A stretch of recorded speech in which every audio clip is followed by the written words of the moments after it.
It was a late summer afternoon in St Mary Mead, the sort that encouraged roses to linger in bloom and gossip to stretch its legs. In the neatly kept garden of Gossington Hall, Mrs. Bantry poured a second cup of tea for Miss Marple, who sat contentedly in a wicker chair, gloved hands folded, her pale blue eyes reflecting the soft shimmer of the silver teapot.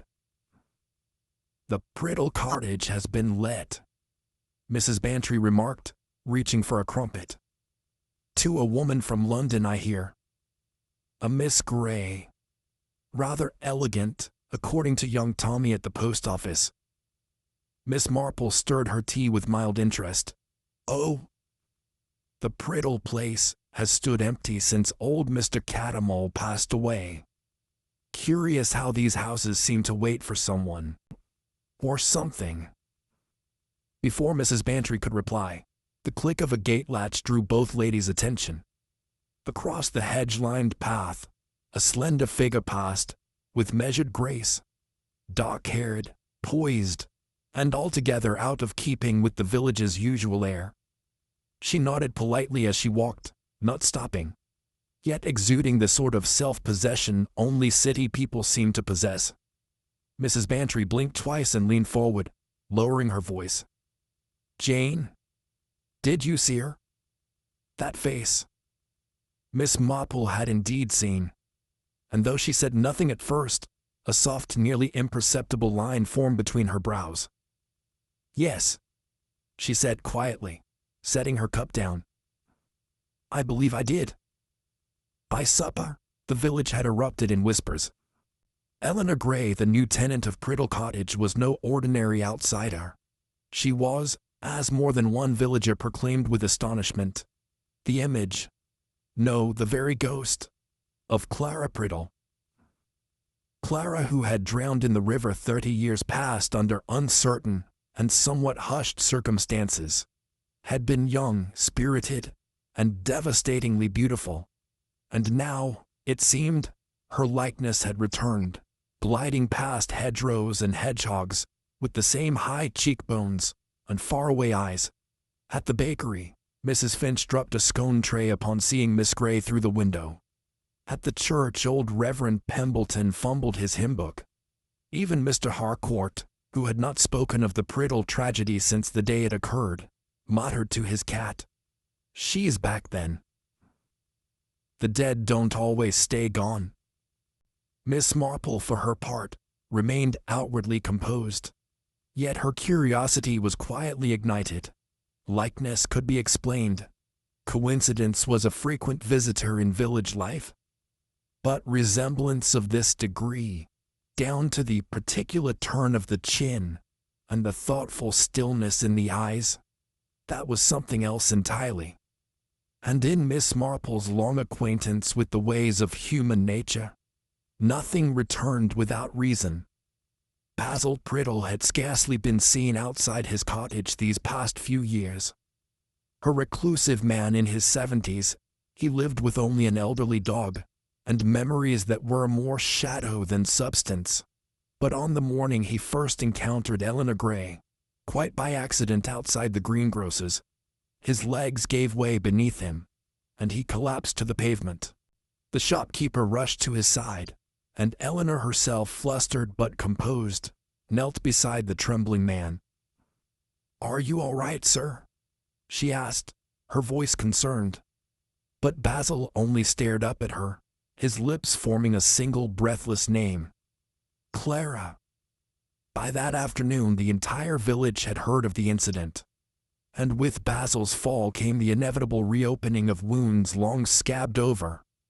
Clara's drowning had been ruled a tragic accident, slipped while walking near the river, the coroner said. But even then some had whispered of an argument heard the night before, of a suitor spurned, and of inheritance quietly passed. Now those whispers stirred again. Only this time they had a face to latch onto, a living echo of a young woman whose life had ended too soon, and too strangely. Miss Marple made a small but intentional visit to the vicarage tea-gathering the following day, where Eleanor Gray had been invited by Mrs. Pembroke, under the banner of Christian neighborliness. It was there, amidst sponge cake and lemon drizzle, that Miss Marple took her first measure of the woman. Eleanor spoke well. Too well, perhaps. Her tale of inheritance from a great-aunt named Cressida was relayed with practiced clarity, but Miss Marple, who had known the Priddles for decades, could not recall any mention of a Cressida, nor had she ever heard of a cousin with a London branch to the family tree. More curious still was Eleanor's vagueness on family matters. She spoke of her late mother in abstract terms and made no mention of siblings, though Miss Marple could have sworn she saw the woman pause ever so slightly when asked about childhood holidays. It was not the words themselves that troubled Miss Marple, but rather the pauses between them, the spaces where truth usually settled.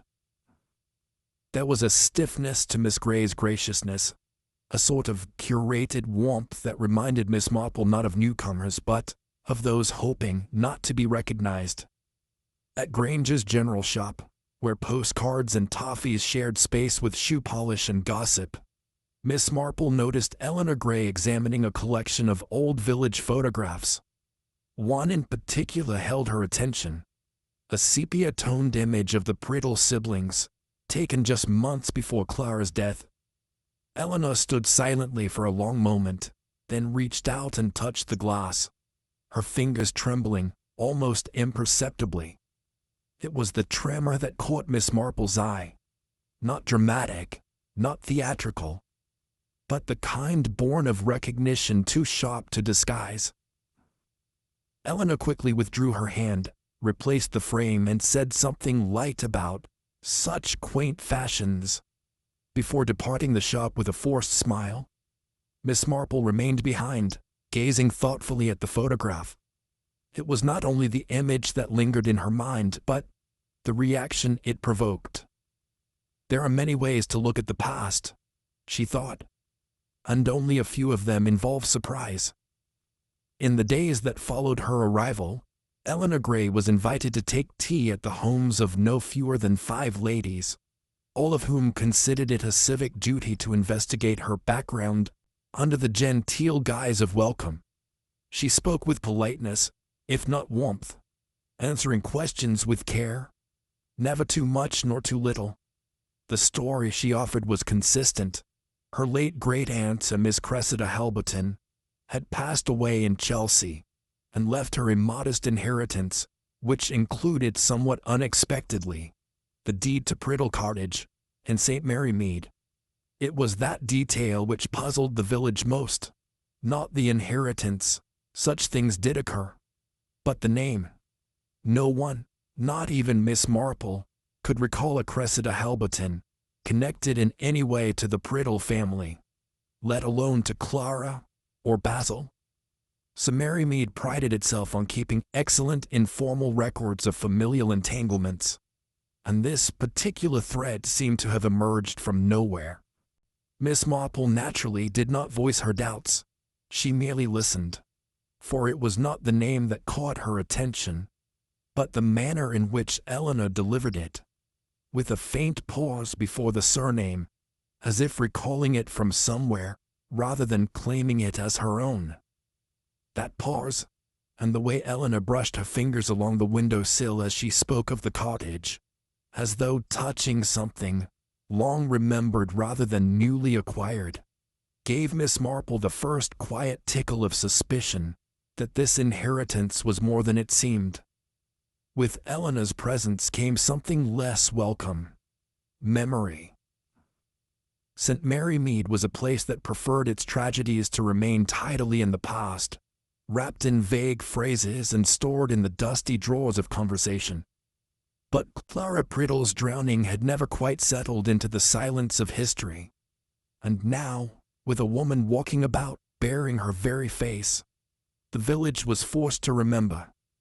The tale, repeated in hushed tones, followed a familiar refrain. Clara, 22, had slipped and fallen into the river near the weir one wet spring evening. Her body was recovered the next day, her hands scraped, her shoes missing. There had been no firm evidence of foul play, though rumors abounded. An argument with her fiancé, a family inheritance that stirred resentment, a letter never found. The inquest had ruled it a tragic accident, but few believed it, not entirely. Now, watching Eleanor walk through the village, those doubts stirred again. Mrs. Durley from the post office whispered that she'd seen Clara wear a coat, just like the one Eleanor now favored. Mr. Tubb the grocer's remarked that Eleanor had the same way of glancing at a shelf twice before deciding. The comparisons were not limited to appearance. They were manner, tone, rhythm. And for Miss Marple, who remembered Clara well, it was not merely unsettling, it was uncanny. For though time reshaped grief, it did not account for the way Eleanor sometimes seemed to be remembering things she ought never to have known. It was Miss Marple's long acquaintance with Basil Priddle that granted her access to his otherwise tightly shut world. She arrived at his cottage under the pretense of delivering a jar of marmalade. Homemade and particularly good for the nerves, she said. Basil, thinner and grayer than even she recalled, accepted her visit with the twitching manner of a man unsure if he'd dreamt the world he lived in. They spoke for a while of trivial matters, weather, arthritis, and the stubbornness of rosebushes. But the moment Miss Marple mentioned the new tenant at Priddle Cottage, Basil's teacup rattled faintly in its saucer. He set it down with both hands and stared at her with eyes that had seen something they did not wish to see again. "She's back," he said, voice hoarse. "Clara's come back." Miss Marple, with her usual serenity, asked how he could be so certain. Basil only shook his head, muttering something about the way she tilted her chin and the sound of her voice when she asked about the family silver. Questions no stranger could have posed so naturally. There was something broken in Basil's expression, not hysteria but a resignation, as if he had lived with guilt or fear for so long that Eleanor's arrival felt less like a shock than an inevitability. Miss Marple made no challenge to his assertion. She merely made mental note of it, not because she believed it, but because she had never known Basil Priddle to imagine things that were not there.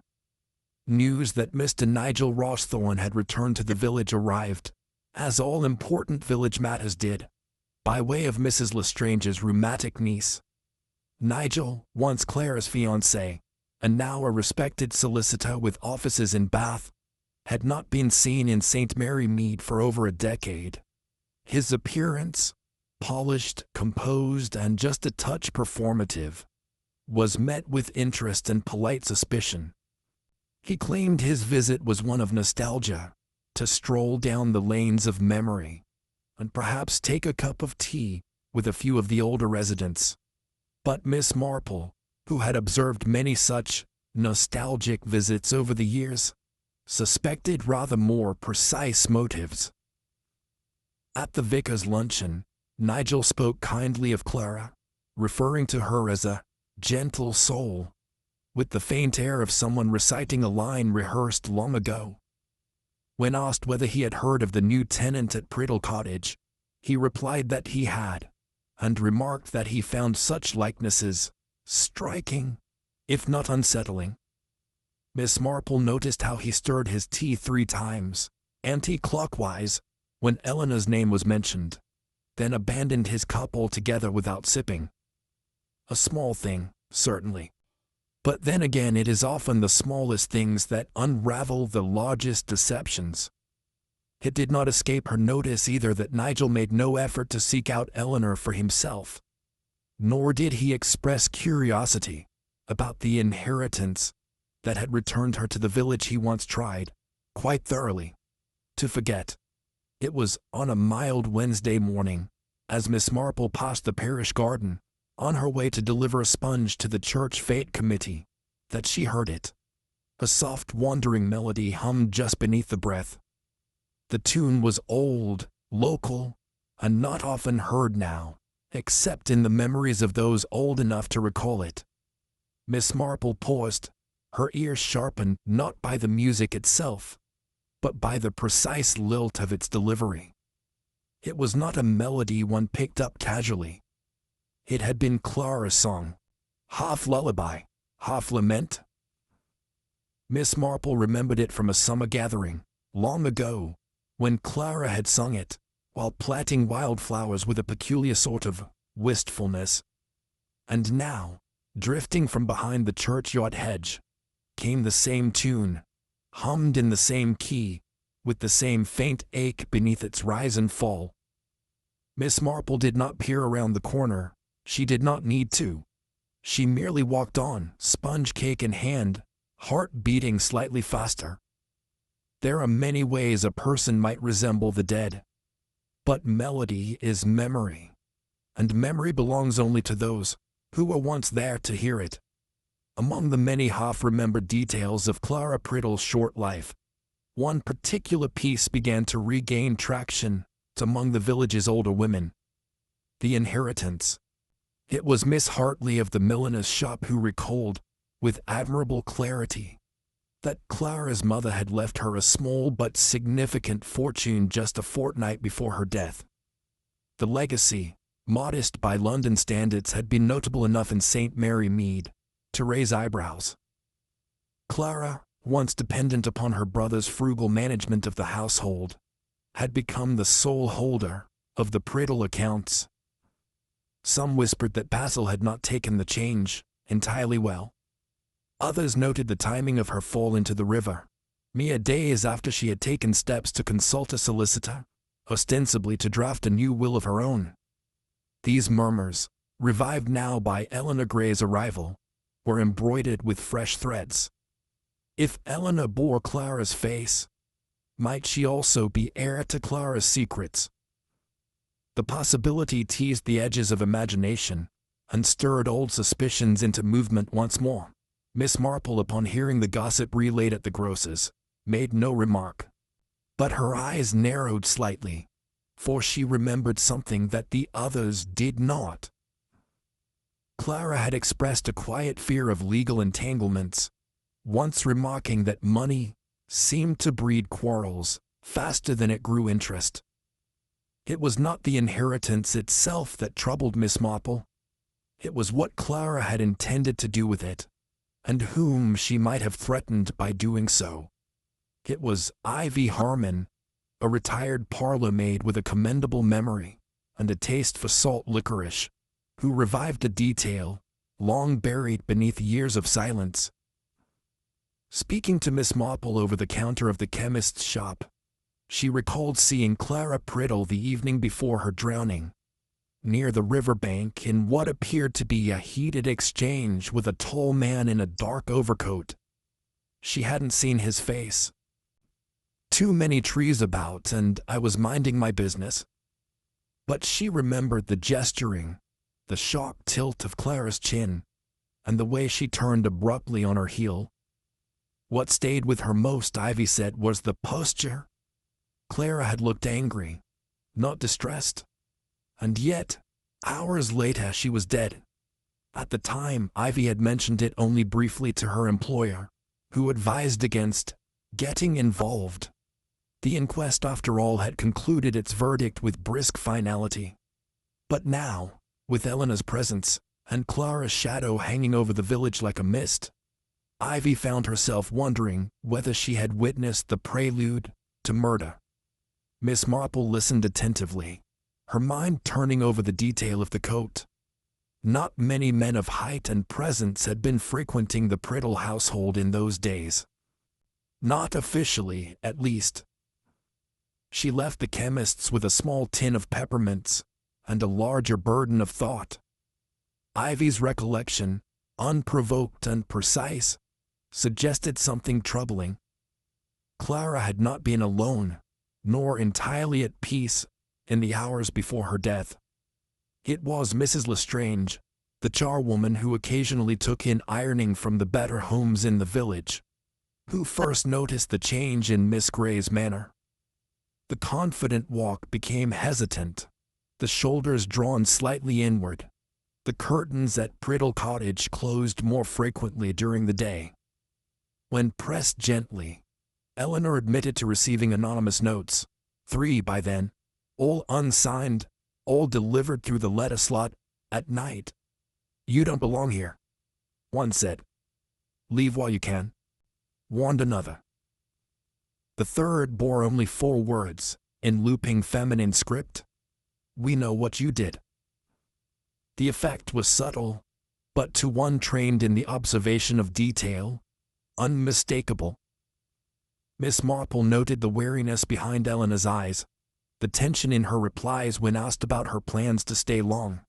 Fear, like ink, has a way of seeping through even the most composed facades. Naturally, village gossip offered theories. Some believed the notes to be the work of children or overzealous parishioners unsettled by her resemblance to Clara. Others, more dramatically inclined, imagined a former lover or accomplice. Miss Marple, however, considered a simpler truth, that someone believed Eleanor was Clara, or worse still, had returned in her stead to claim something left unfinished. What disturbed her most was not the malice of the notes, but the certainty behind them. Whoever had written them was not guessing. They believed what they wrote, and perhaps had reason to. The vicar's wife, Mrs. Pembroke, was a woman of delicate sensibilities, more inclined toward geraniums and scripture than village scandal. Yet over a part of a Sam and a plate of ginger biscuits, she occasionally let drop morsels of information that, when properly interpreted, provided far more substance than intended. Miss Marple, having known her for over 2 decades, approached their conversation with the gentle persistence of one coaxing a shy robin. They spoke at length of church events, the recent weather, and Eleanor Gray's admirable attendance at morning service. It was only when Miss Marple expressed idle wonder at the curious manner in which the Priddle inquest had been conducted that Mrs. Pembroke, quite unconsciously, provided a thread worth pulling. "Oh yes," she murmured, stirring her tea 3 times clockwise. "There was some confusion, I believe. The inquest was somewhat hurried, wasn't it? Poor Reverend Appley was terribly distressed. He said something about evidence being too flimsy to delay a verdict. And then Clara's fiancé, what was his name again? Yes, Mr. Rawsthorne, left for the city the very next day. Quite unwell, I recall." She stopped herself with a smile. "But all that was years ago. Best left buried." Miss Marple smiled too, though her mind was already working through the implications. An expedited inquest, the absence of detailed testimony, and a fiancé who departed swiftly under the cover of grief. It had all the flavor of quiet pressure, the kind that is applied not with threats, but with subtle reminders of status, influence, and convenience. Best left buried, indeed Mrs. Pembroke had said. But some roots, Miss Marple thought, grow deeper when left untended, and have a way of pushing up through the soil when least expected. It was the postman who noticed first. Priddle Cottage's milk bottle stood untouched at 8, then again at 10. By midday the whispers had begun. Eleanor Gray was not at home, nor, as it turned out, anywhere else in the village. Her absence lasted from dusk until just before dawn, and when she returned she was pale, disheveled, and nursing a bruise just below her collarbone. She gave no clear explanation, only that she had taken a walk after supper and lost her way in the woods. Her shoes, however, told a different tale, coated in riverbank silt and scuffed at the heels. Miss Marple heard of her disappearance by mid-morning, and though she asked no immediate questions, made 2 quiet visits to the woods behind the church and to Ivy Harmon's cottage, where she inquired after torches and the old footpath by the mill stream. She left both places with no new information, but her growing sense that Eleanor's movements were not driven by aimlessness. A woman frightened by anonymous letters does not take evening walks into thickets of shadow. A woman bruised does not misplace her footing so thoroughly as to vanish for hours. Eleanor's return had not brought relief. It had brought more silence. And in Miss Marple's experience, silence of that kind was never empty. It held something. Fear, perhaps, or memory. But more likely still, it held the weight of discovery. Something, or someone, had emerged that night from the folds of the past, and Miss Marple intended to find out who. It was the postman, Mr. Beale, who first noticed the silence. Basil Priddle, though not sociable, had kept to a punctual routine. His morning paper would be fetched at 8:30. His cat, Oliver, fed before 9. And the ashtray beside his armchair dutifully emptied by noon. But on this particular morning, no curtains had been drawn back, no kettle whistled, and the newspaper remained untouched upon the step. When a neighbor finally entered, encouraged by Mr. Beale's mounting unease, they found Basil seated, as though simply resting. One hand lay upon the armrest, the other drooped slightly, fingers grazing the carpet. His face bore neither pain nor peace, merely a strange lingering confusion, as if guard death had interrupted a thought mid-formation. On the side table beside him lay a photograph, long faded and yellowed at the edges. It had been torn, not neatly but with sudden clumsy force. It was unmistakably a portrait of Clara and Basil in their youth. Clara's portion had been ripped away, leaving only the trace of her hand upon her brother's shoulder. Miss Marple was told of it before noon, and came at once. She stood quietly in the room, her gaze lingering not on Basil, but on the scattered books, the untouched teacup, and the torn photograph whose symbolism whispered something more deliberate than grief. For in Miss Marple's long experience, death, when truly natural, left behind stillness, not disarray. And photographs of the dead, once cherished, are rarely torn, unless the living have unfinished quarrels with memory. And Basil, it seemed, had been wrestling with ghosts before surrendering to one. Dr. Hartridge was a man of considerable experience and even greater discretion. When asked to attend to Basil Priddle's passing, he complied with professional calm. But as he examined the stillness before him, a frown quietly gathered upon his usually impassive face. It was not the death itself that stirred unease. It was the details.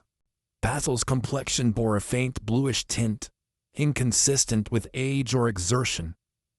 His lips showed the slightest trace of dryness, and the fingertips, though faintly mottled, suggested a constriction of the circulatory system that did not align with a simple heart failure.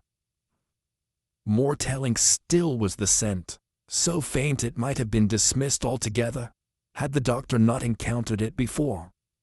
Miss Marple, upon inquiring gently about his findings, received a measured response. The doctor, ever cautious, did not declare foul play. He simply stated that the heart had indeed stopped, but that something may well have encouraged it to do so. He would, he added, prefer not to issue a final certificate until certain tests had been completed. There was no scandal in his tone, only an edge of professional reluctance to ignore what his training could not overlook.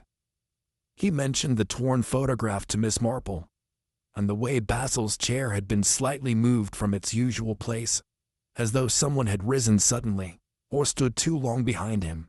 Miss Marple listened, her mind quietly aligning each detail with others previously noted: the bruise on Eleanor's collarbone, the sleepless eyes, the whispered threats.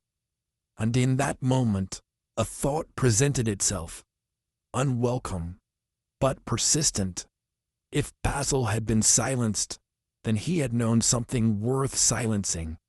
And the only question now was who had the will and the nerve to do it. By afternoon the village had come to a conclusion, unspoken by the polite but freely uttered by those who prided themselves on their candor. Eleanor Gray, the stranger with Clara's face, and an inheritance too convenient to question, had been the last known visitor to Basil Priddle. Mrs. Finch, who delivered his bread and milk, noted that she had seen Miss Gray departing the cottage only the previous day, carrying what appeared to be a leather-bound notebook. Mr. Tubb from the grocer's added that Eleanor had seemed unusually quiet that morning, failing to return his greeting. And Ivy Harmon, never one to suppress a conviction once formed, declared flatly that Eleanor had always looked guilty of something. Miss Marple, though far more cautious in her conclusions, did not dismiss the gossip outright. Eleanor had indeed visited Basil. She had admitted as much when asked by Mrs. Lestrange. She claimed it had been a brief visit, to ask after some family details, she had said.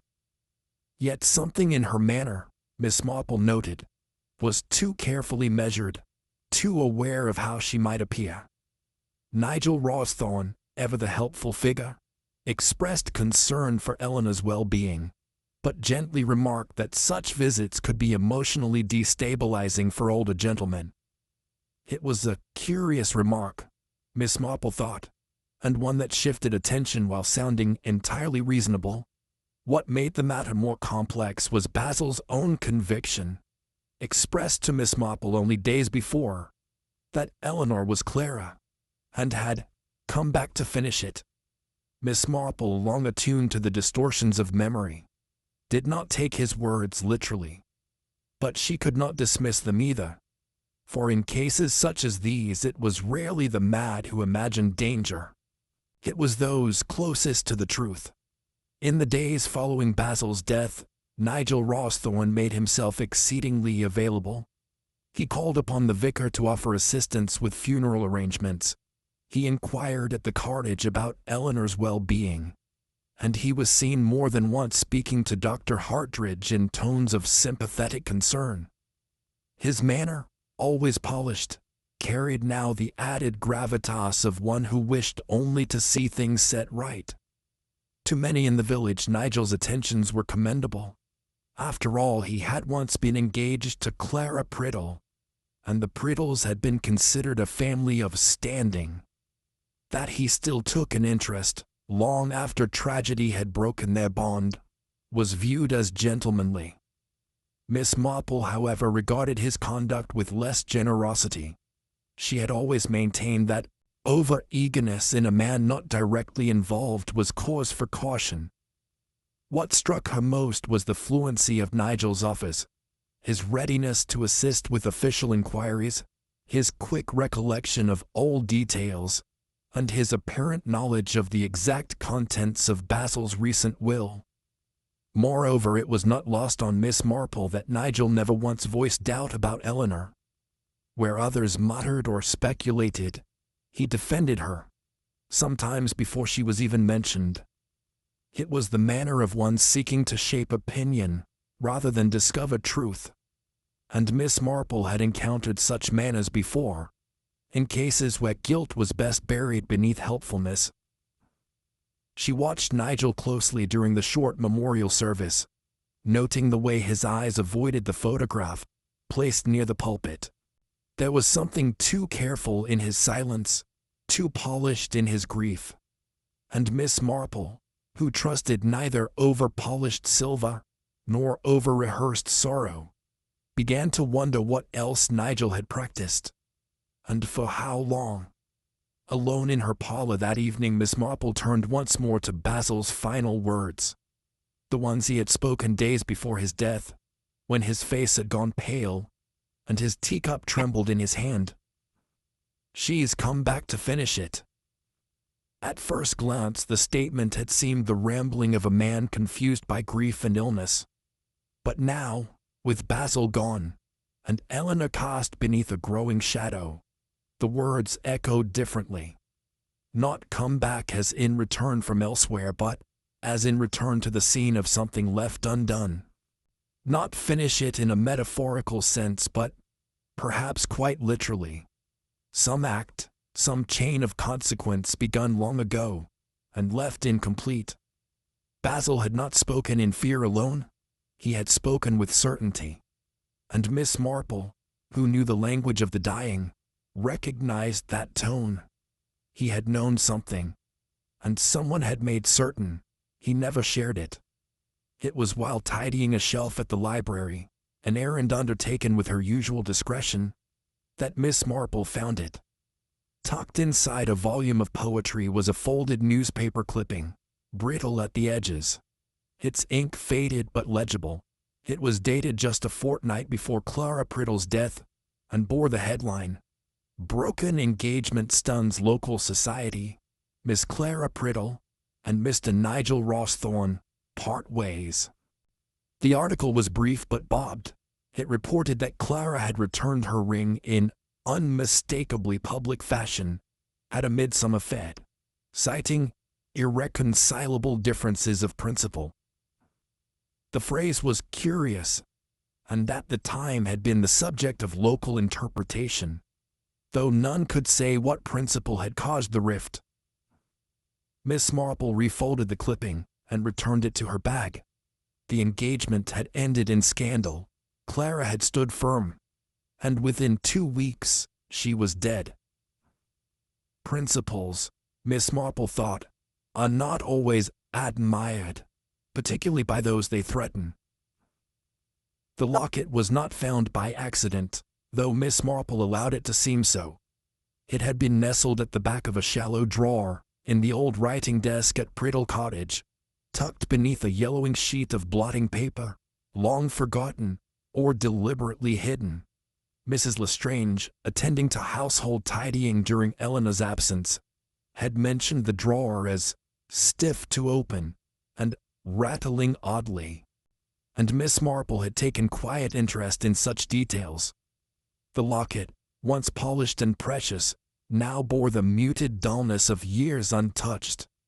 It opened easily enough, revealing within its oval clasp 2 miniature portraits, identical in face and delicate in execution.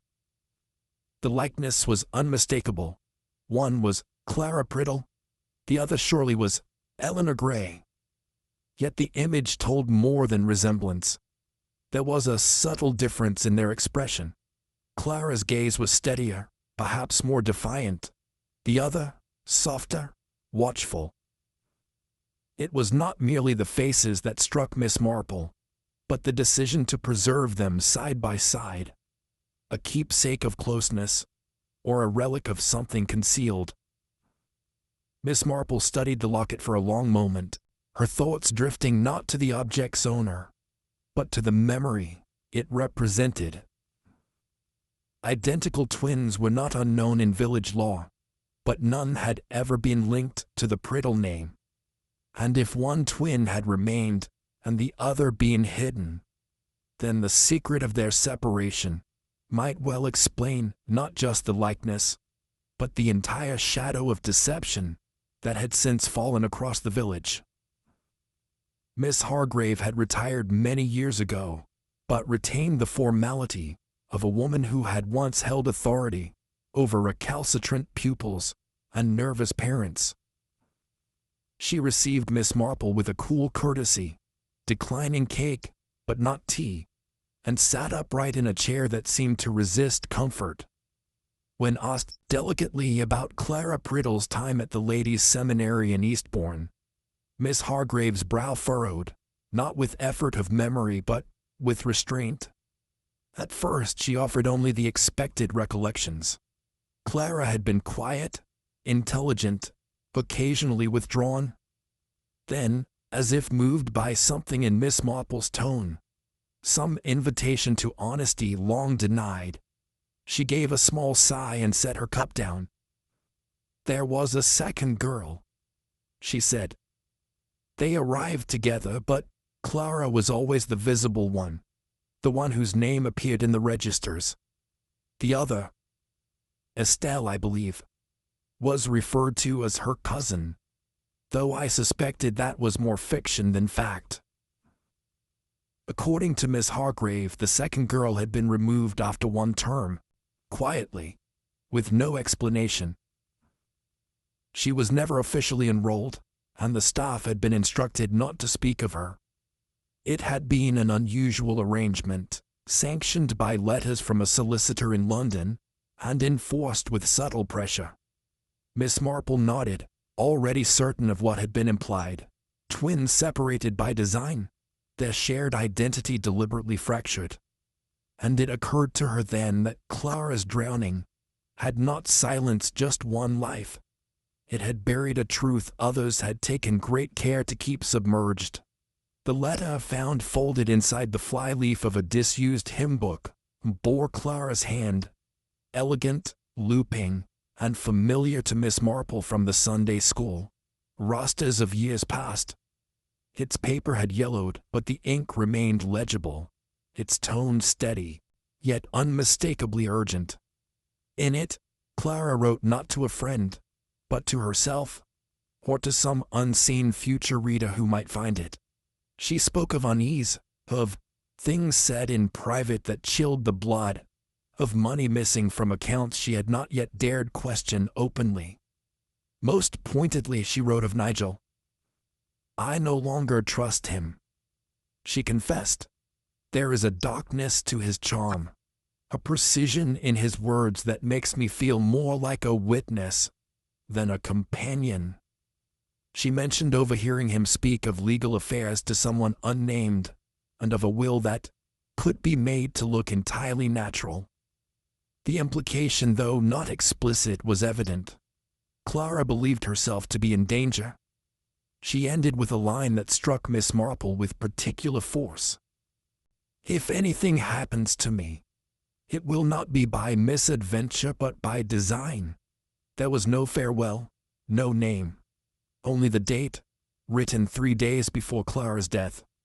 Miss Marple folded the letter carefully and returned it to its place. There was a weight to such things, a voice from the past unearthing not sentiment, but evidence. And now that voice, silenced in life, would speak through her. The confrontation, if it could be called that, occurred not with sharp questions but with quiet inference. Miss Marple's preferred method when dealing with souls already burdened. She invited Eleanor to tea, served a simple seed cake, and spoke of small matters, gardening, village names, and the difficulty of preserving identity in a place so full of memory. Only when Eleanor lowered her cup slightly and glanced toward the locket resting on the side table did the conversation shift.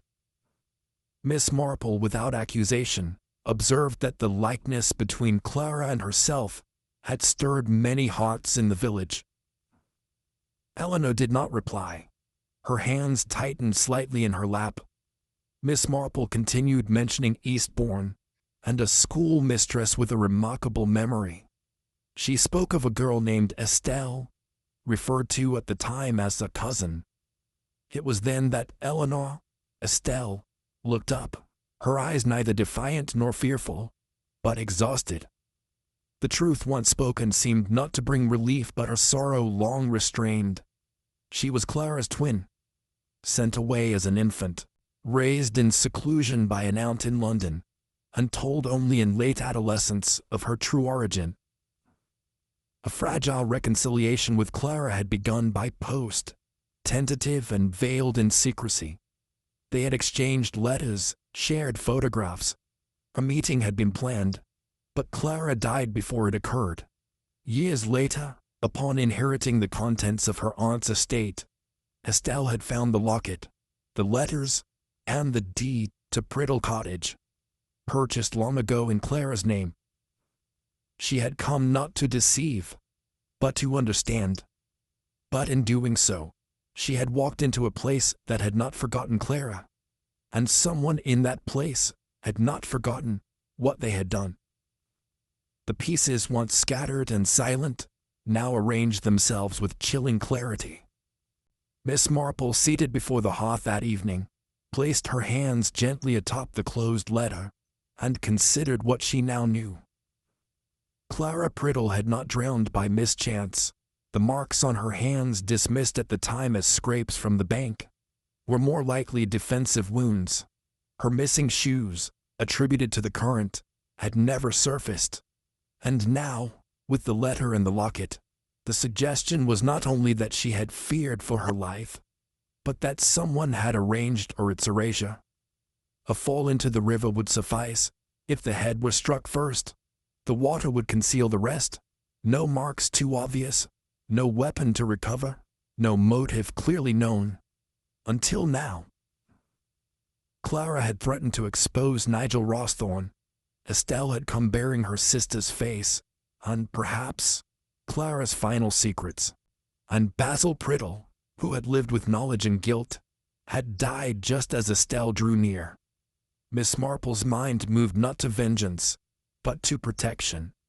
Estelle, having stirred what had long lain dormant, now stood in the same peril Clara once had.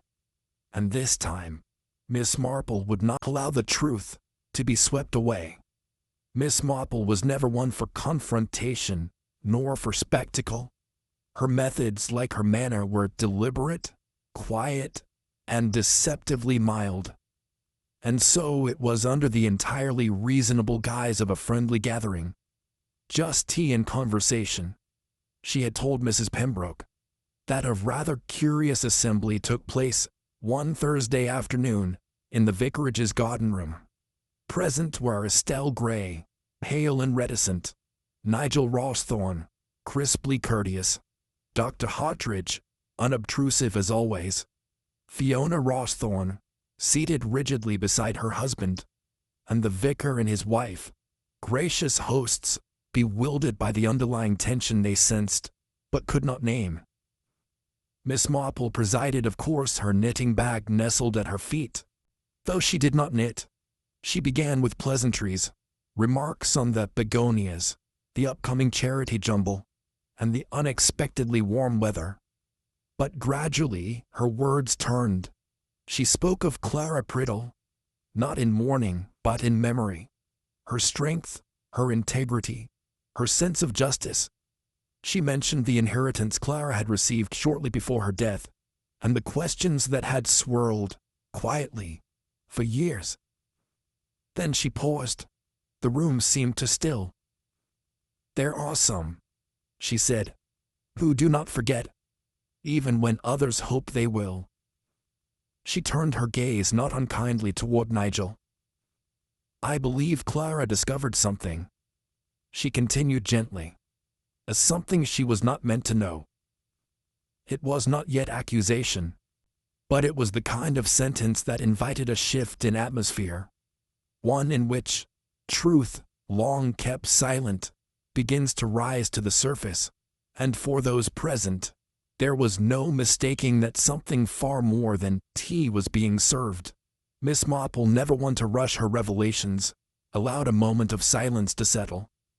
Then, with the same measured tone one might use in recalling a passage from Scripture, she continued. "Clara," she said, "was not merely a woman of feeling. She was, in her way, also a woman of figures. She had begun to look into certain accounts, small things, you understand, ledgers, receipts, inconsistencies." Nigel Rawsthorne stirred, his hand tightening imperceptibly on the armrest. "She noticed discrepancies in her late mother's estate," Miss Marple said, her voice still mild. "Funds missing, transfers she had not authorized, and she suspected, correctly I believe, that the person managing those accounts had not been entirely honest. She did not name him. She did not need to. She confided in someone," she went on, "not a solicitor nor a friend, but herself, through a letter I have seen." Dr. Hartridge looked up. Fiona glanced sideways at her husband.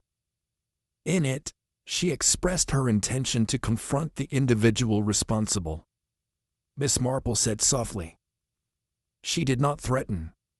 Clara was not the threatening sort, but she had principles, and she believed, perhaps naively, the truth would protect her."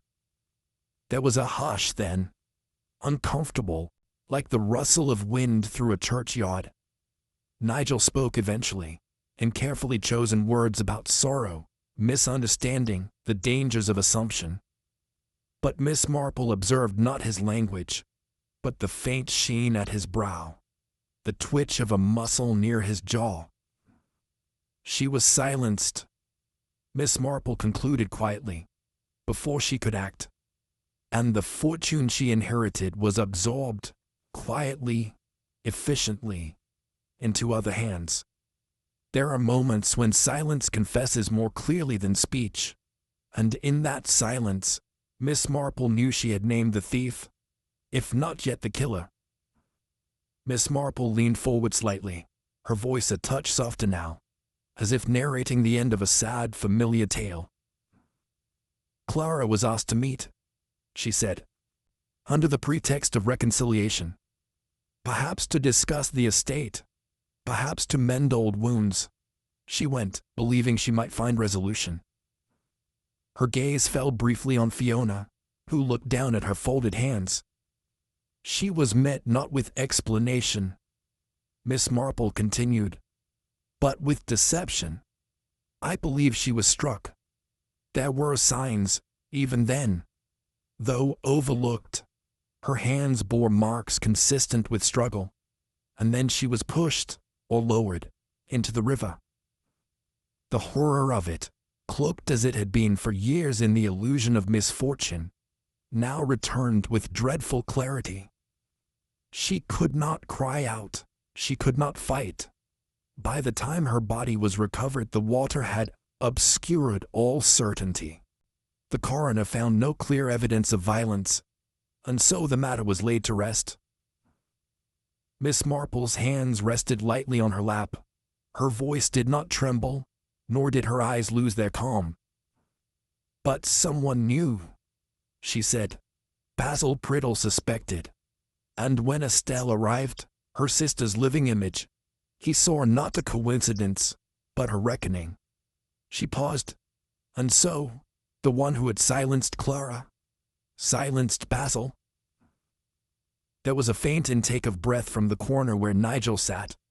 Miss Marple did not look at him now. She looked instead at Estelle, whose eyes brimmed with questions that no longer needed asking. The river concealed what it was meant to hide, Miss Marple said, but time has its own tide. And this time, she thought, the truth would not drown. Miss Marple's voice, though steady, carried the quiet finality of a woman who had long made peace with uncomfortable truths. Basil Priddle, she said gently, knew more than he was ever willing to say. He may not have witnessed the crime, but he recognized its shape, and perhaps more than any other, felt the weight of having let silence take its place. Her words stirred something beneath the stillness of the room. Estelle looked away.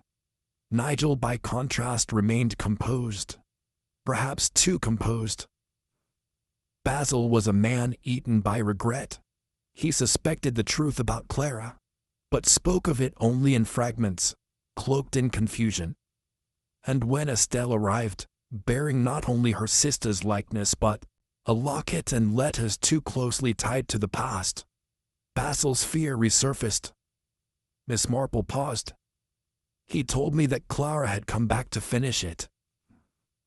She let the sentence hang, letting each listener feel the weight of its dual meaning. Someone else heard him say it too, or suspected what he might soon reveal.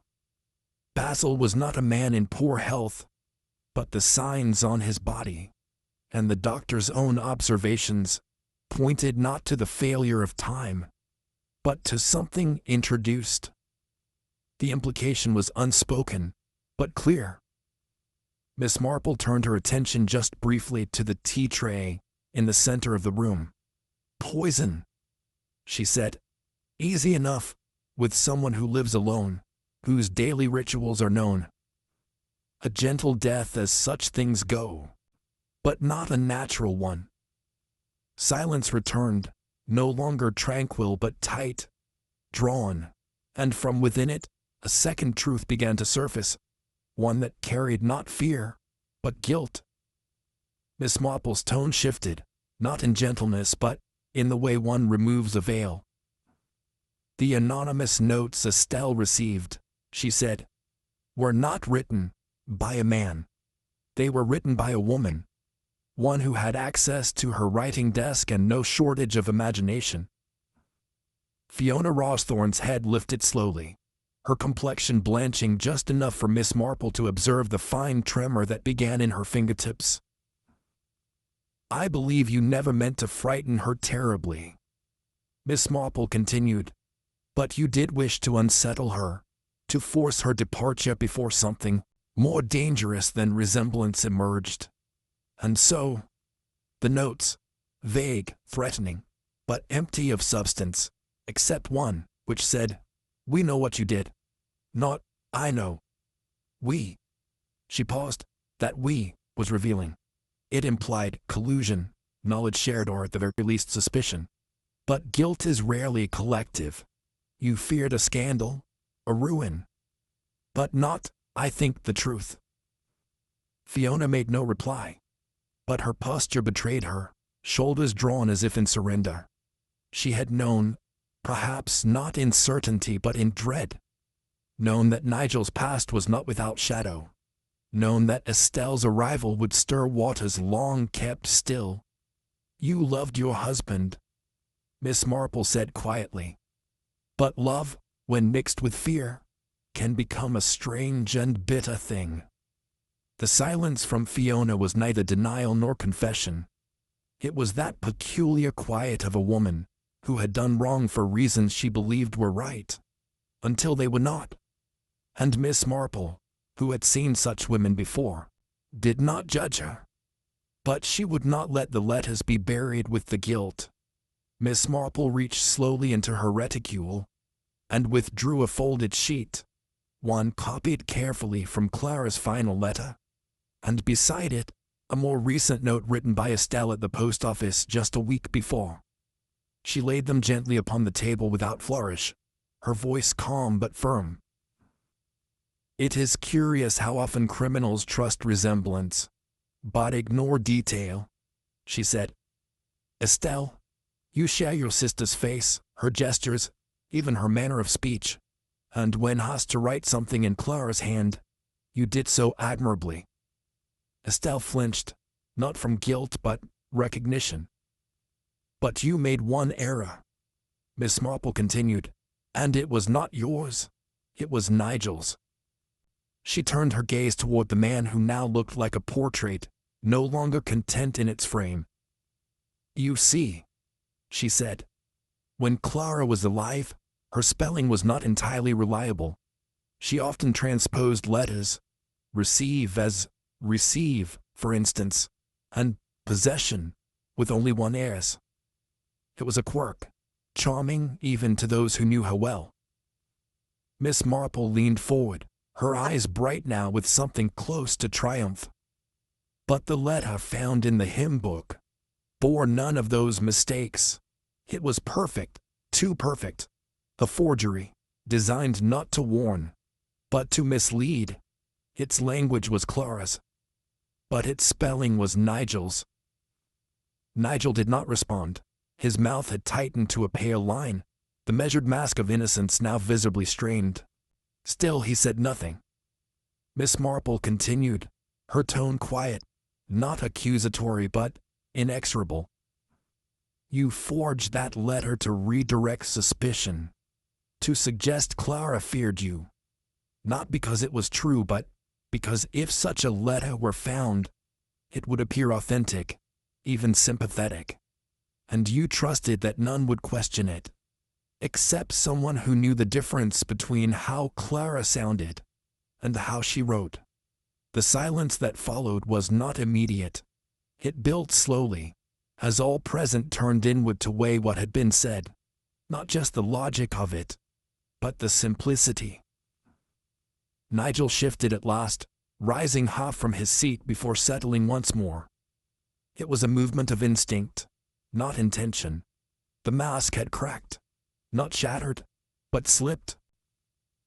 Miss Marple folded the letters and returned them to her bag. "There are always clues," she said. "But they are not always loud. Sometimes they live in habits, in errors we overlook, in the difference between a truth spoken and a truth written down." She looked to the vicar, who nodded gently, the implication received without question.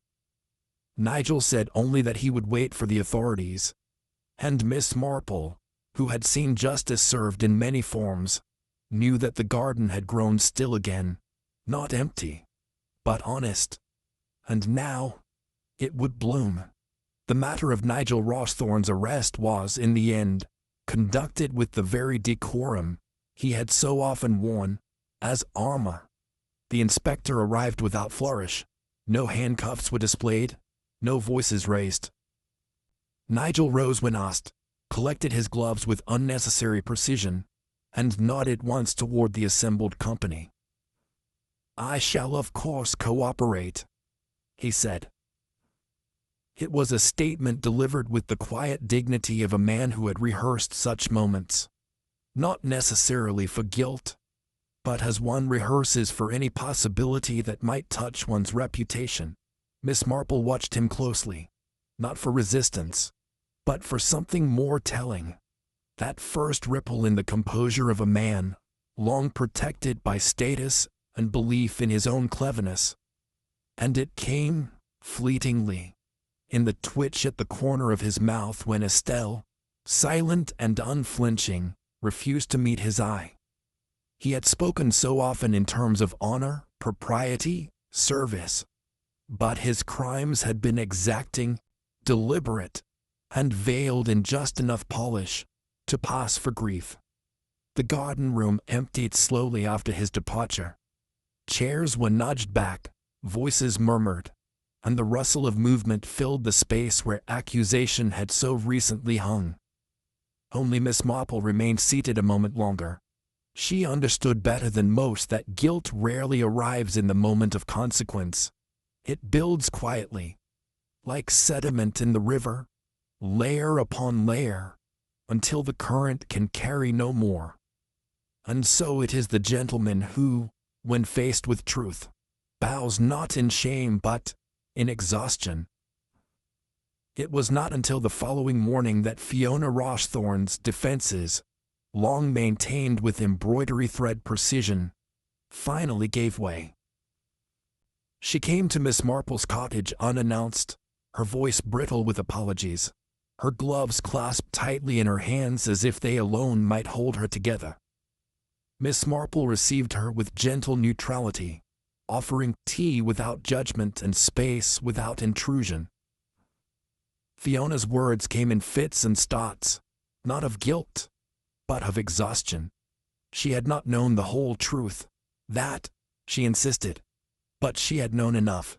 Known that Nigel's finances had never quite added up. Known that Clara's death had silenced too much, too quickly. Known that Basil's shaking voice and Estelle's sudden presence threatened something that had, for years, been papered over with silence and civility. It was not hatred that had guided her, nor even fear. It was something quieter, more corrosive, the desperate need to preserve what little remained of a life carefully built around appearances. "I thought," Fiona said after a long silence, "that I was protecting what was left, but all I was doing was keeping the rot from showing." Miss Marple did not scold her, nor did she absolve her. She merely poured another cup and remarked in her characteristically mild way that women often bear the consequences of crimes they did not commit, but sometimes also shield those they should not have loved. As Fiona left, there was no promise of redemption, no finality. Only the slow unravel of a woman who had carried another's guilt so long that she no longer recognized her own reflection. And Miss Marple, watching her go, thought of Clara, unburied at last not from the river, but from the silence of those who had once called themselves family. Estelle Grey, who had arrived in St Mary Mead under a name not truly her own, stood now before the headstone that bore her sisters. The ground beneath was soft from rain, the lettering faint at the edges. There were no flowers in hand, only the locket, long hidden, now polished once more, and held tightly in her palm. She had not come to make amends. Clara, after all, had never blamed her. They had been separated too early for rivalry, and too suddenly for resentment. What they had shared, through letters, through photographs, through the soft symmetry of their faces, was not sisterhood as the world knew it, but something deeper, a mirror of potential, a haunting of what could have been. Estelle knelt gently, placing the locket at the foot of the grave. She did not weep. Her grief had been long and wordless, strung out over years of wondering, of imagining, of mourning a person she had never truly met, but had somehow always carried within her. Miss Marple observed from a respectful distance, not intruding, only bearing witness to what she understood too well. That closure is not a sudden peace, but a quiet release of questions never asked aloud.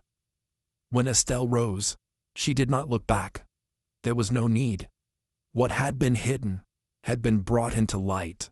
What had been silenced had been named. And in the garden of remembrance, where truth had been buried beside a river's edge, something at last had begun to grow.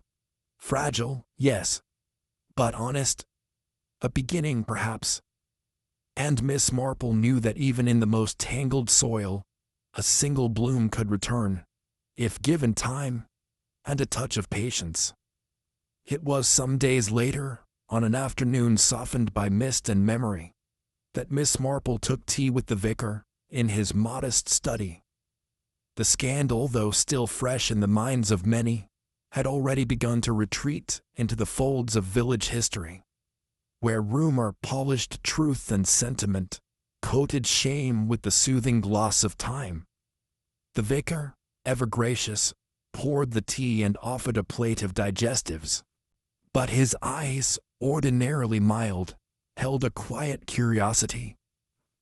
It is never the dramatic gesture that reveals the criminal, Miss Marple observed, stirring her tea with thoughtful rhythm, but the unguarded moment, a spelling mistake, a change in tone, the absence of hesitation where there ought to be some.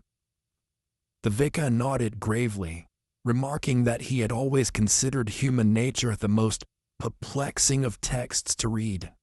No two pages alike, and the footnotes forever contradicting the main passage. Miss Marple smiled faintly.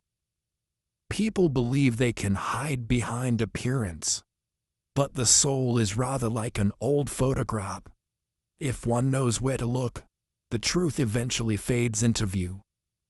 She recounted gently the series of quiet inconsistencies that had troubled her from the start. Eleanor's tremble at a photograph, Basil's final words, the perfect spelling of an imperfect woman. The kindness is too rehearsed, the silence is too exact, all of it, small in isolation but together. Well, together it was a confession written in ink, invisible only to the inattentive. The vicar, setting down his cup, sighed. A terrible business, Miss Marple. Yes, she replied, and terribly ordinary in its way. Not madness, not passion, just self-interest, polished until it passes for principle. There was a pause. And yet, she added almost to herself, truth always finds its way into the light, however long it takes. And in that moment, over gently rattling china, justice seemed not fierce nor final, but quietly, deeply restorative. The garden had begun to recover. April rains had softened the soil, and the roses, long dormant, were showing signs of life once more.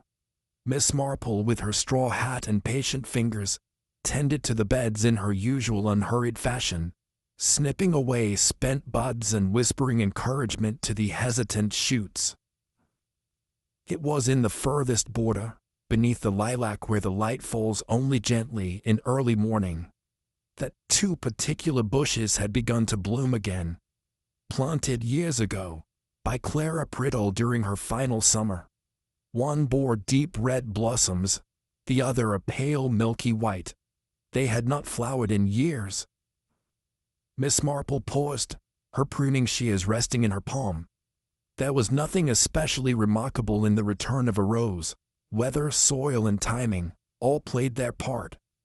And yet, as she observed the red and the white opening side by side, she felt something quiet stir within her. Remembrance and reconciliation. Not quite forgiveness, not forgetfulness, but a sort of peace. Estelle had left the village quietly, not in flight, nor in shame, but with dignity. She had said nothing beyond a simple farewell, and Miss Marple had asked for nothing more. The locket remained buried at Clara's grave, its clasp holding shut a history now known, but no longer secret. The village, as villages do, had moved on. Her new curate was rumored to be arriving. Mrs. Lestrange had taken in a new lodger. The bakery had a fresh girl at the counter, who overcharged for currant buns, and apologized in fits of laughter. And the roses had returned. Miss Marple, brushing a single white petal between her fingertips, reflected that truth is not always tidy. It wounds, sometimes, even when it heals. But when named and known, it leaves the ground clearer, ready for things to grow. She stood for a moment longer, the breeze light at her back, and then moved to her next bush. There was work still to be done. But in the garden that had once grown beneath a shadow, color had returned, side by side, red and white. And it was, in its way, quite beautiful. Sometimes the truth doesn't arrive with a bang or a confession. It returns slowly, like a half-remembered melody, or the bloom of two forgotten roses in the spring. In St Mary Mead, justice was never loud. It whispered through locket clasps, torn letters, and old garden paths. And thanks to Miss Marple's quiet intuition, her gift for noticing what others ignore, the silence that surrounded Clara Priddle's death was finally broken. But what lingers perhaps more than the crime is the way guilt disguises itself. Not in shadows but in kindnesses too polished, grief too rehearsed,